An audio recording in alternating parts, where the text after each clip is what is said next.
재해가 발생하면 재해 지도를 가지고 대피하라. 정부에서 만든 지침입니다.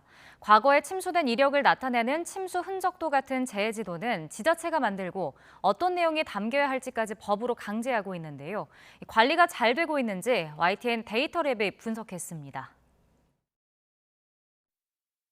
인천시가 시민들에게 공개한 2017년 기준 상습 침수 구역입니다. 계양구 작전우체국 인근 55만 제곱미터도 여름이면 언론의 단골로 등장하는 침수 구역입니다. 지난달 이후 한 달 사이에 무려 3번이나 이런 피해가 반복됐습니다. 거의 사람 키만큼 물이 찼으니까.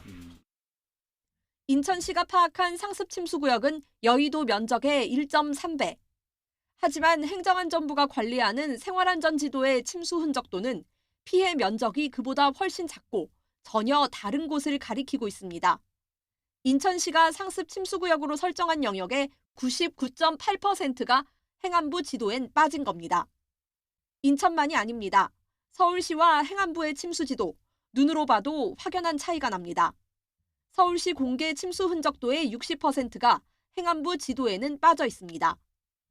행안부는 지자체가 출처 모르는 데이터를 별도로 공개한 게 문제라는 입장입니다. 침수 흔적도 행안부가 공개하고 있는 건 다 맞는데 인천도 그렇고 서울도 그렇고 자기네들이 공개한 데이터들이 지금 틀렸다고 지금 그러거든요. 하지만 행안부 지도로 통일하기엔 빠져있는 상습 침수 구역이 너무 많습니다. 침수 흔적도는 자연재해 대책법상 재해지도 작성 기준 등에 관한 지침을 따라 지자체가 작성하도록 돼 있는데 침수 구역을 지나치게 적게 계산할 조건이 곳곳에 보입니다.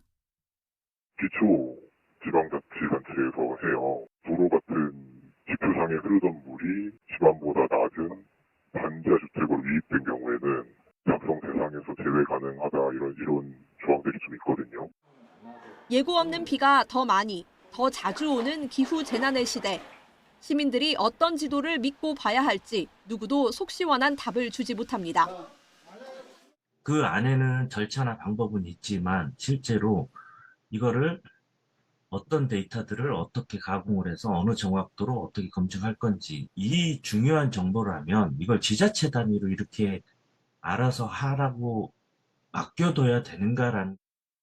이런 가운데 물 재해 상황 관리를 맡고 있는 환경부는 도시 침수 지도를 공개하고 있지만 많은 지역이 미제작 상태입니다. YTN 장하영입니다.